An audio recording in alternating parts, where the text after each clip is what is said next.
അസ്സലാമു അലൈക്കും വറഹ്മത്തുള്ളാഹി അൽഹംദുലില്ലാഹ്. ഇൻഷാ അല്ലാഹ് ഇന്നത്തെ വീഡിയോയിൽ പറയുന്നത് നമ്മുടെ സകല പ്രയാസം നീങ്ങാനും അതുപോലെ നമ്മുടെ ജീവിതത്തിൽ ഐശ്വര്യം വന്നു ചേരാനും സമാധാനവും സന്തോഷവും ഉണ്ടാവാനും നമ്മൾ ചൊല്ലേണ്ട ഒരു ദിക്റാണ്. അസ്മാഉൽ ഹുസ്നയിലെ 9ാമത്തെ ഇസ്മിനെ കുറിച്ചാണ് ഇൻഷാ അല്ലാഹ് ഇന്ന് ഞാൻ പറയുന്നത്. യാ അസീസു യാ അല്ലാഹ്, യാ അസീസു യാ അല്ലാഹ്, യാ അസീസു യാ അല്ലാഹ് എന്ന ദിക്റാണ് ചൊല്ലേണ്ടത്. ഇത് 40 തവണ ചൊല്ലിത്തീർക്കുക. ഈ ഒരു ഇസ്മ 40 തവണയായിട്ട് ചൊല്ലുക. അപ്പോൾ നിങ്ങൾ ഒരു 7 ദിവസമൊക്കെ ആയിട്ട് ചൊല്ലിത്തീർക്കുക. പുണ്യമാക്കപ്പെട്ട ഈ ഒരു റജബ് മാസത്തിൽ തന്നെ, ഈ ഒരു റജബ് മാസം നമ്മിൽ നിന്നും തീരുന്നതിന് മുന്നേ ആയിട്ട് തന്നെ ഈ ഒരു ഇസ്മ നമ്മൾ മനസ്സിൽ വിചാരിക്കുക. നമ്മളിപ്പോൾ അനുഭവിക്കുന്ന നമ്മുടെ സകല വിഷമങ്ങളും പ്രയാസങ്ങളും തീർന്നു പോകാൻ വേണ്ടി, നമ്മുടെ ജീവിതത്തിൽ നിന്ന് ദാരിദ്ര്യം എടുത്തു മാറ്റാനും ബർക്കത്തും റഹ്മത്തുമുള്ള ജീവിതം, അതുപോലെ സന്തോഷമുള്ള ജീവിതം, നമ്മുടെ കാര്യത്തിന് വേണ്ടിയിട്ട് ഒരാളുടെ അടുത്തേക്ക് പോവേണ്ട അവസ്ഥ ഇല്ലാണ്ടിരിക്കാൻ, സാമ്പത്തികമായിട്ടായിക്കോട്ടെ അതുപോലെ തന്നെ മനസ്സിൻ്റെ ടെൻഷൻ ആയിക്കോട്ടെ, അതൊക്കെ തീർന്ന് കിട്ടാൻ വേണ്ടിയിട്ട് ഈ പുണ്യമാക്കപ്പെട്ട റജബ് മാസത്തിൽ തന്നെ നിങ്ങൾ 40 പ്രാവശ്യം ഈ ഒരു ഇസ്മ ചൊല്ലുക. യാ അസീസു യാ അല്ലാഹ്, യാ അസീസു യാ അല്ലാഹ്, യാ അസീസു യാ അല്ലാഹ് എന്ന ഈ ഒരു ഇസ്മ. ഈ യാ അസീസു എന്ന് മാത്രം ചൊല്ലിയാൽ പോരാ, യാ അസീസു യാ അല്ലാഹ്, യാ അസീസു യാ അല്ലാഹ് എന്നതിൻ്റെ അർത്ഥം അസീസ് എന്ന് പറഞ്ഞാൽ അജയ്യൻ എന്നാണ്. അപ്പം ഈ ഒരു റജബ് മാസത്തിൽ തന്നെ കഴിയുന്നതും ചൊല്ലാൻ നോക്കുക. ഇന്നോ നാളെയൊക്കെ ആയിട്ട് ചൊല്ലാൻ തുടങ്ങുക. റജബ് മാസം തീരുന്നത് വരെയായിട്ട് ഞാൻ ഇതേപോലെ 40 തവണ ഓരോ ദിവസവും ഈ ഒരു ഇസ്മ ഞാൻ ചൊല്ലുമെന്ന് മനസ്സിൽ നിയ്യത്താക്കി വെക്കുക. അതുപോലെ തന്നെയാണ് മുത്ത് റസൂലിൻ്റെ പേരിൽ യാസീനും, മുത്ത് റസൂലിൻ്റെ പേരിൽ നമ്മുടെ ഓരോ പ്രയാസങ്ങൾ, വിഷമങ്ങൾ, ഒരുപാട് പ്രശ്നവും പ്രയാസവും പറയുന്ന ഉമ്മമാർ, അനുജത്തിമാരൊക്കെ ഉണ്ട്. എപ്പോഴും പറയാറുണ്ട് ഓരോ ടെൻഷനുകൾ. അപ്പം നമ്മുടെ ടെൻഷനുകളൊക്കെ തീരാൻ വേണ്ടിയിട്ട് നിങ്ങൾ ഒരു 11 യാസീൻ ഉണ്ടല്ലോ, 11 യാസീൻ മുത്ത് റസൂലിൻ്റെ പേരിൽ നിങ്ങൾ നിയ്യത്താക്കിയിട്ട് ഓതുക. അപ്പോൾ അത് ഓതേണ്ട രൂപം ഞാൻ പറയാം. നിങ്ങളിപ്പം യാസീൻ ഓതാൻ തുടങ്ങുകയാണെന്ന് വിചാരിക്കുക. അപ്പോൾ ഫസ്റ്റിൽ തന്നെ ഇലാ ഹദ്റത്ത് റൂഹി മുഹമ്മദിൻ മുസ്തഫ സല്ലല്ലാഹു അലൈഹി വസല്ലം അൽ ഫാത്തിഹ എന്ന് പറഞ്ഞിട്ട് ഫാത്തിഹ വിളിക്കുക. അതിൻ്റെ ശേഷമായിട്ട് യാസീൻ ഒറ്റ ഇരുത്തത്തിൽ ഇരുന്ന് നമുക്ക് 11 യാസീൻ ഓതി തീർക്കാൻ കഴിയണമെന്നില്ല, ഇല്ലല്ലോ, നമുക്കതിന് പ്രയാസമായിരിക്കും. അപ്പം നമ്മളപ്പോൾ അഥവാ അത് ഓതുകയാണെങ്കിലും നമ്മുടെ മനസ്സിൽ വേറെന്തൊക്കെയോ ചിന്തയായി പോവും. കാരണം വേറെന്തൊക്കെയോ പരിപാടികൾ ഉണ്ടാവും. നമുക്ക് ഇത് കഴിഞ്ഞിട്ട് വേണം വേറെ കാര്യങ്ങൾ, ഇന്ന കാര്യം റെഡിയാക്കാൻ, അല്ലെങ്കിൽ ഭക്ഷണം ഉണ്ടാക്കാനുണ്ട്, അങ്ങനെയുള്ള കാര്യങ്ങളൊക്കെ ഉണ്ടാവും. അതുകൊണ്ടൊന്ന് ഫ്രീ ആയിട്ടിരിക്കുന്ന സമയത്ത് ഒരു 3 എണ്ണം വെച്ചിട്ട് ഓതി തീർക്കുക. ആ 3 എണ്ണം ഒരുമിച്ച് ഓതാനും നോക്കുക. നമ്മുടെ ബുദ്ധിമുട്ടുകൾ, നമുക്കോരോ കാര്യങ്ങൾക്ക് വിഷമങ്ങൾ ഉണ്ടാവും അല്ലേ, ഓരോ മാനസികമായിട്ടുള്ള ടെൻഷനുകളൊക്കെ നമുക്കുണ്ട്. അതുപോലെ മനസ്സിലൊരോ ആഗ്രഹങ്ങളുള്ളവരുണ്ട്. മനസ്സിൽ ഓരോ ആഗ്രഹമുണ്ട്. നമുക്ക് പണത്തിൻ്റെ പ്രയാസം കൊണ്ട് അതൊന്നും നടക്കാൻ പോവണില്ല, ഞാൻ വെറുതെ അതൊന്നും ആഗ്രഹിച്ചിട്ട് കാര്യമില്ല എന്ന് കരുതിയിട്ട് നമ്മളൊക്കെ മനസ്സിൽ ഒതുക്കി നടക്കുകയായിരിക്കും. അങ്ങനെ നമ്മുടെ ഓരോ ആഗ്രഹങ്ങളും, നമ്മൾ ഒതുക്കി കൊണ്ട് നടക്കുന്ന ആഗ്രഹങ്ങളൊക്കെ സഫലമായി തീരാൻ വേണ്ടി 11 യാസീൻ മുത്ത് റസൂലിൻ്റെ പേരിൽ നിങ്ങൾ നേർച്ചയാക്കിയിട്ട് നേർച്ചയാക്കുക എന്ന് പറഞ്ഞാൽ നിയ്യത്താക്കിയിട്ട് ഓതി നോക്കൂ ഇൻഷാ അല്ലാഹ്. അപ്പോൾ നിങ്ങൾ ഒരുപാട് ദിവസം അത് നീട്ടിക്കൊണ്ട് പോകണ്ട. ഒരു വെള്ളിയാഴ്ച ജുമുഅൻ്റെ മുന്നേ ആയിട്ട് ഞാൻ ഈ പറഞ്ഞ യാസീൻ എൻ്റെ മുത്ത് റസൂലിൻ്റെ പേരിൽ ഞാനൊന്ന് ഓതാൻ നിയ്യത്താക്കുന്നു. എനിക്ക് ഇന്നാലിനൊരു പ്രയാസമുണ്ട്, അല്ലെ എൻ്റെ മനസ്സിലൊരു ടെൻഷനുണ്ട്, ആ ഒരു ടെൻഷൻ എനിക്കൊന്ന് തീർന്ന് കിട്ടാൻ വേണ്ടിയിട്ടാണ്. അല്ലെങ്കിൽ നമുക്ക് കല്യാണപ്രായം എത്തിയ മക്കളുണ്ട്, കല്യാണം ശരിയാവുന്നില്ല, അങ്ങനെയാണെങ്കിൽ അതിന് നമുക്ക് നേർച്ചയാക്കി നിയ്യത്താക്കി ഓതാം.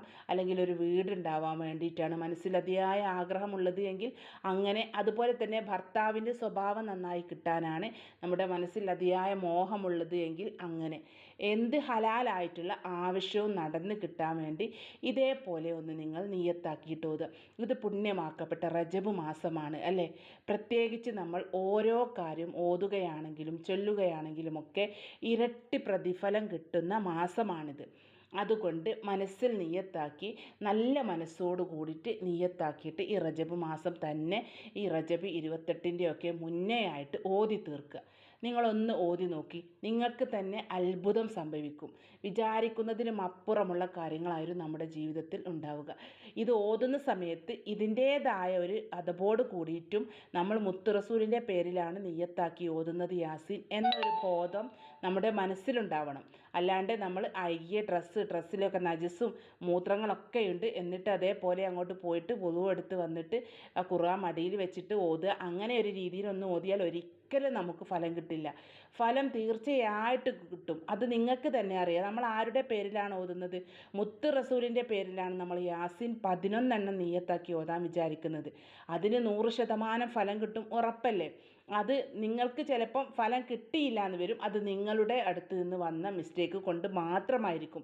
അല്ലാണ്ട് ഞാൻ പറഞ്ഞു തന്നിട്ട് ഇത് വെറുതെ പറഞ്ഞു തന്നതാണ്, എനിക്ക് ഫലം കിട്ടിയില്ല എന്ന് എന്നെ കുറ്റപ്പെടുത്തിയിട്ട് ഒരു കാര്യവുമില്ല. ഞാൻ കഴിയും പോലെ നിങ്ങളോട് ഓരോ വീഡിയോയിൽ ഞാൻ പറഞ്ഞു തരാറുണ്ട്. ഓരോ കാര്യം ചെയ്യുന്ന ആ രീതിയിൽ അതിൻ്റേതായ ബഹുമാനത്തോട് കൂടിയിട്ട് വേണം. പ്രത്യേകിച്ച് പരിശുദ്ധമാക്കപ്പെട്ട ഖുർആൻ എടുത്ത് ഓതുന്ന സമയത്തൊക്കെ അതിൻ്റേതായ രീതിയിൽ തന്നെ നമ്മളത് ഓതണം. വൃത്തിയോട് കൂടിയിട്ട് വേണം അത് കയ്യിലെടുക്കാൻ തന്നെ. നമ്മൾ മീനൊക്കെ മുറിച്ച് വന്നാൽ കൈയൊന്ന് വൃത്തിയാക്കി കഴുകാതെ ഒളിവെടുത്ത് ഓതുക, അങ്ങനെയുള്ള കാര്യങ്ങളൊന്നും ഒരിക്കലും ചെയ്യാൻ പാടില്ല കേട്ടോ. അതൊക്കെ ഖുർആനിനോട് കാണിക്കുന്ന ഒരു അദബുകേടാണ്. അതൊക്കെ പ്രത്യേകമായിട്ട് ശ്രദ്ധിക്കുക. അതുപോലെ തന്നെയാണ് നമ്മൾ നിസ്കാരപ്പായയിലൊക്കെ കയറുന്ന സമയത്ത് നമ്മൾ ഇട്ട ഡ്രസ്സ്, സ്ത്രീകൾ നമുക്ക് അടുക്കളയിൽ ഓരോ കാര്യങ്ങൾ, ചിലപ്പോൾ പാത്രമൊക്കെ മോറിയിട്ടായിരിക്കും നമ്മൾ ആ ഡ്രസ്സിലൊക്കെ കൈ തുടച്ചിട്ട് ആ ഒരു ഡ്രസ്സ് തന്നെ നിസ്കാരപ്പായ അങ്ങോട്ട് മേലെ ഇട്ട് നിസ്കരിക്കുക. ആ ഒരു രീതിയൊക്കെ നല്ലോണം ശ്രദ്ധിക്കണം കേട്ടോ.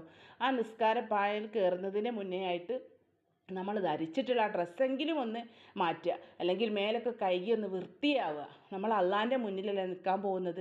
ആ ഒരു ബഹുമാനത്തോട് കൂടിയിട്ടൊക്കെ നിസ്കരിക്കുക, അങ്ങനെയൊക്കെ ദുആ ചെയ്യുക.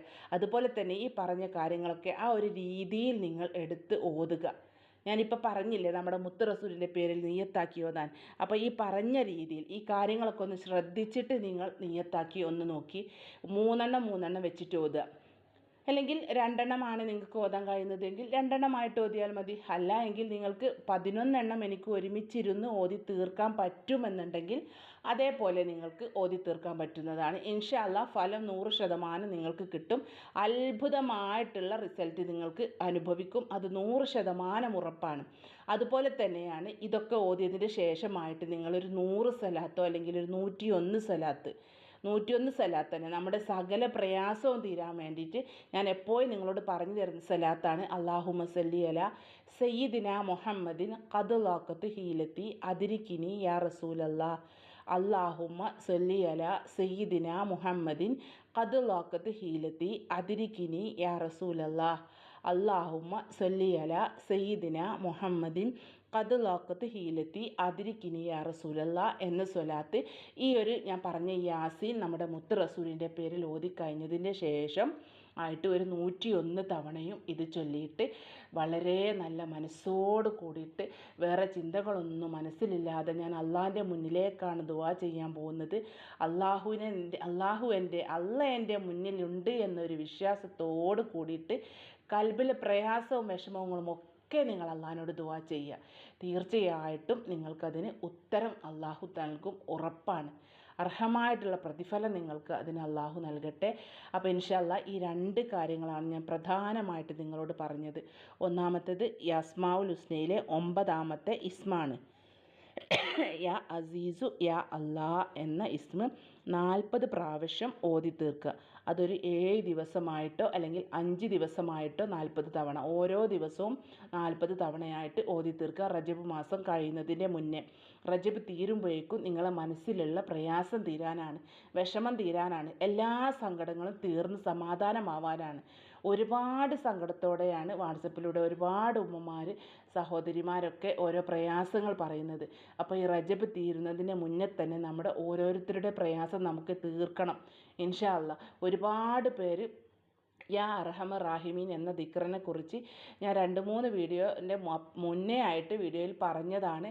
അത് ചൊല്ലിയിട്ട് ഫലം കിട്ടിയെന്ന് 3 ആൾക്കാരെന്തോ വാട്സപ്പിലൂടെ പറഞ്ഞിട്ടുണ്ട്. അൽഹംദുലില്ലാ. അതുപോലെയൊക്കെ നിങ്ങൾ മനസ്സിൽ നല്ല വിശ്വാസം വെച്ച് ഈ പറഞ്ഞ കാര്യം ചെയ്തു നോക്കുക. അതുപോലെ പിന്നെ പറഞ്ഞത് എന്താണ്? മുത്ത് റസൂലിൻ്റെ പേരിൽ 11 യാസീൻ നിയ്യത്താക്കി ഓതുക. യാസീൻ ഓതുന്നതിൻ്റെ മുന്നേ ആദ്യം തന്നെ മുത്ത് റസൂലിൻ്റെ പേരിൽ ഫാത്തിഹ വിളിച്ചിട്ട് യാസീൻ ഓതാൻ തുടങ്ങുക. ഓതിക്കഴിഞ്ഞതിൻ്റെ ശേഷം ഒരു 101 അല്ലാഹുമ്മ സല്ലി അലാ സയ്യിദിന മുഹമ്മദിൻ ഖദുല്ലാഖത്ത് ഹീലത്തി അതിരിക്കിനി യാ റസൂലല്ലാ എന്ന് സ്വലാത്തും ചൊല്ലിയതിൻ്റെ ശേഷമായിട്ട് അള്ളാഹിനോട് മനസ്സിലുള്ള പ്രയാസങ്ങളൊക്കെ ദുആ ചെയ്യുക. ഇൻഷാ അല്ലാ അള്ളാഹു അർഹമായിട്ടുള്ള പ്രതിഫലം നൽകട്ടെ. എന്ത് പ്രയാസമാണ് നിങ്ങളെ മനസ്സിലുള്ളത്, ആ പ്രയാസം മാറ്റി സമാധാനവും സന്തോഷവുമുള്ള ജീവിതം നിങ്ങൾക്കെല്ലാവർക്കും നൽകി അനുഗ്രഹിക്കട്ടെ. ആമീൻ യാ റബ്ബൽ ആലമീൻ.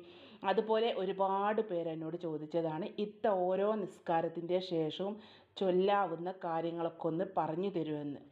അതായത് ഫർള് നമസ്കാരത്തിൻ്റെ ശേഷമുള്ള കാര്യങ്ങളാണ് ചോദിച്ചത്, ളുഹറിൻ്റെ ശേഷവും. അപ്പോൾ ഇൻഷാ അല്ലാ ഞാൻ ചൊല്ലുന്ന ഒരു കാര്യം ഞാൻ പറഞ്ഞു തരാൻ, എങ്ങനെയാണ് ഞാൻ ഓരോ നിസ്കാരത്തിന് ശേഷവും ചൊല്ലി പോരാറുള്ളത് എന്ന്. ളുഹറിൻ്റെ ശേഷമായാലും സുബൈൻ്റെ ശേഷമായാലും ഒക്കെ ഞാൻ ആദ്യം തന്നെ നമ്മൾ ഇസ്തിഗ്ഫാർ പറയും. നിസ്കാരം കഴിഞ്ഞതിന് ശേഷമായിട്ട് കുറച്ച് ഇസ്തിഗ്ഫാർ ചൊല്ലും. ഇസ്തിഗ്ഫാർ ചൊല്ലിക്കഴിഞ്ഞതിന് ശേഷമായിട്ട് തസ്ബീഹുകൾ ചൊല്ലും. സുബ്ഹാനല്ലാ, അൽഹംദുലില്ലാ, അല്ലാഹു അക്ബർ എന്ന് ചൊല്ലും. അത് കഴിഞ്ഞിട്ട് ഒരു 100 ലാ ഇലാഹ ഇല്ലല്ലാ എന്ന് ചൊല്ലും. ലാ ഇലാഹ ഇല്ലല്ലാ എന്ന് 100 തവണ ചൊല്ലും. അത് വെള്ളിയാഴ്ച രാവൊക്കെ ആണെങ്കിൽ ആ ലാ ഇലാഹ ഇല്ലല്ലാ എന്നത് 1000 തവണ ചൊല്ലും. വെള്ളിയാഴ്ച രാവിലും തിങ്കളാഴ്ച രാവിലും അതുപോലെ ശ്രേഷ്ഠമാക്കപ്പെട്ട ഓരോ ദിവസങ്ങളൊക്കെ വരുമല്ലോ, അങ്ങനെയുള്ള ദിവസങ്ങളിലൊക്കെ ആ ദിക്റുകളുടെ എണ്ണം ഞാൻ കൂട്ടാറുണ്ട്. എണ്ണം കൂട്ടും, പക്ഷേ ആ ചൊല്ലിപ്പോരുന്നത് അതേപോലെ ചൊല്ലിപ്പോരും. ആദ്യം തന്നെ കുറച്ച് ഇസ്തിഗ്ഫാർ ഒരു 100 എണ്ണമൊക്കെ ഇസ്തിഗ്ഫാർ ചൊല്ലും. അത് കഴിഞ്ഞിട്ട് സുബ്ഹാനല്ലാ 100, അൽഹംദുലില്ലാ 100, അല്ലാഹു അക്ബർ 100. അല്ലെങ്കിൽ ഞാൻ സുബ്ഹാനല്ലാ 33, അൽഹംദുലില്ലാ 33, അല്ലാഹു അക്ബർ 33 അങ്ങനെയും ചൊല്ലാറുണ്ട് കേട്ടോ. അതൊക്കെ കഴിഞ്ഞിട്ട് പിന്നെ ഞാൻ ചൊല്ലാറുള്ളത് ആയത്തുൽ കുർസിയാണ്. ഒരു 3 ആയത്തുൽ കുർസി ഓരോ ഫർള് നമസ്കാരത്തിൻ്റെ ശേഷവും ഞാൻ ചൊല്ലാറുണ്ട്. അതൊക്കെ കഴിഞ്ഞിട്ട് അതുപോലെ തന്നെ ലാ ഇലാഹ ഇല്ലാ അൻത സുബ്ഹാനക ഇന്നി കുൻതു മിനൽ ളാലിമീൻ എന്ന ദിക്ർ ഞാൻ 33 തവണ ചൊല്ലും. ലാ ഹൗല വലാ ഖുവത ഇല്ലാ ബില്ലാഹിൽ അലിയിൽ അലീം എന്ന ദിക്ർ 33 തവണ ചൊല്ലും. ഹസ്ബുനല്ലാഹു വനിഅമൽ വക്കീൽ എന്ന ദിക്ർ 33 തവണ ഞാൻ ചൊല്ലാറുണ്ട്. അതുപോലെയും ഞാൻ അൽഹംദുലില്ലാ എന്നൊക്കെ ഒരുപാട് തവണ ഞാൻ ചൊല്ലാറുണ്ട്. അൽഹംദുലില്ലാ ഹംദ് ഉണ്ടല്ലോ, അത് ഒരുപാട് തവണ നിസ്കാരപ്പായയിലിരുന്ന് ചൊല്ലാറുണ്ട്. അതുപോലെയാണ് സ്വലാത്ത് ചുരുങ്ങിയതൊരു 100 എണ്ണമൊക്കെ നിസ്കാരപ്പായയിലിരുന്ന് ഞാൻ ചൊല്ലാറുണ്ട്. അത് കഴിഞ്ഞിട്ട് ഞാൻ മുത്ത് റസൂലിൻ്റെ പേരിൽ ഫാത്തിഹ ഓതും. അത് കഴിഞ്ഞിട്ട് മുഹിയുദ്ദീൻ ഷേഖിൻ്റെ പേരിൽ ഫാത്തിഹ ഓതാറുണ്ട്. റിഫായി ഷേഖിൻ്റെ പേരിൽ ഫാത്തിഹ ഓതാറുണ്ട്. ബദരീങ്ങളുടെ പേരിൽ ഫാത്തിഹ ഓതാറുണ്ട്. മടവൂര് മക്കാമിലേക്ക് ഫാത്തിഹ ഓതാറുണ്ട്.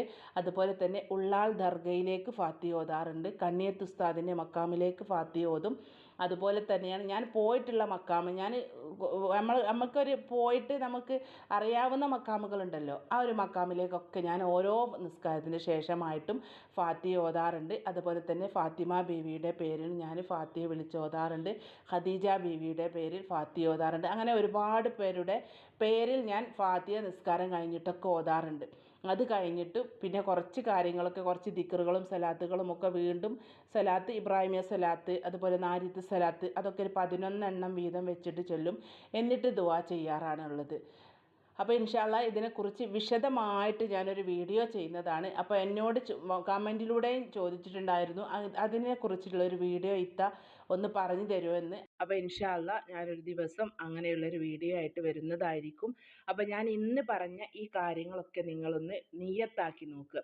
സകല വിഷമങ്ങളും പ്രയാസങ്ങളും ഒക്കെ തീരാൻ വേണ്ടി ഞാൻ എൻ്റെ ഈ ചാനലിൽ തന്നെ കൂടുതലായിട്ട് പറയാറുള്ളത് നമ്മുടെ സാമ്പത്തികമായിട്ടുള്ള പ്രയാസങ്ങൾ തീരാനും അതുപോലെ തന്നെ നമ്മൾ അനുഭവിക്കുന്ന നമ്മുടെ മനസ്സിലുള്ള വിഷമങ്ങൾ തീരാനുമൊക്കെ ചൊല്ലേണ്ട സ്വലാത്തും അതുപോലെ ദിക്റുകളും അതൊക്കെയാണ് കൂടുതലായിട്ട് ഞാൻ ഇഷ്ക് മദീന എന്ന ഈ ഒരു ചാനലിലൂടെ നിങ്ങളിലേക്ക് എത്തിക്കാറുള്ളത്. കാരണം എന്താണെന്നാൽ ഒരുപാട് പേര് 100% എൻ്റെ വീഡിയോ കാണുന്നവരിൽ 99% ആൾക്കാരും അതുപോലെയുള്ള വിഷമത്തിലാണ്. എപ്പോഴും ചോദിക്കുന്ന കാര്യവുമാണ് പ്രയാസവും വിഷമവും തീരാനുള്ള സ്വലാത്തോ ദിക്റോ ഉണ്ടെങ്കിൽ ഒന്ന് പറഞ്ഞു തരുമെന്ന്. അതുകൊണ്ടാണ് കൂടുതലായിട്ടും ദിവസമായിട്ട് ഞാൻ ഓരോ ദിക്റിനെ കുറിച്ചോ ഖുർആനിലെ ആയത്തുകളെക്കുറിച്ചോ അങ്ങനെയുള്ളൊക്കെ ഓരോ വീഡിയോ ആണ് ഞാൻ ഇടാറുള്ളത്. അപ്പം ഞാൻ ഈ പറയുന്ന കാര്യങ്ങളൊക്കെ നിങ്ങൾ കേട്ടിട്ട് അതേപോലെയൊക്കെ ഒന്ന് ചെയ്ത് നോക്കുക. ചെയ്താൽ നിങ്ങൾക്ക് ഫലം കിട്ടും, 100% ഉറപ്പാണ്. അപ്പോൾ ഇൻഷാ അല്ലാ ഈ പറഞ്ഞ കാര്യമൊക്കെ നിങ്ങൾ ചെയ്ത് നോക്കിയിട്ട് നിങ്ങൾക്ക് ഫലം കിട്ടിയിട്ടുണ്ടെങ്കിൽ അതൊക്കെ നിങ്ങൾ കമൻറ്റിലൂടെ ആയിട്ടോ വാട്സപ്പിലൂടെ ആയിട്ടോ എഴുതി അറിയിക്കുക. അള്ളാഹു അർഹമായിട്ടുള്ള പ്രതിഫലം നൽകി അനുഗ്രഹിക്കട്ടെ. ഇൻഷാ അല്ലാ. അസ്സലാമു അലൈക്കും വറഹ്മത്തുള്ളാഹി തആല വബറകാതുഹു.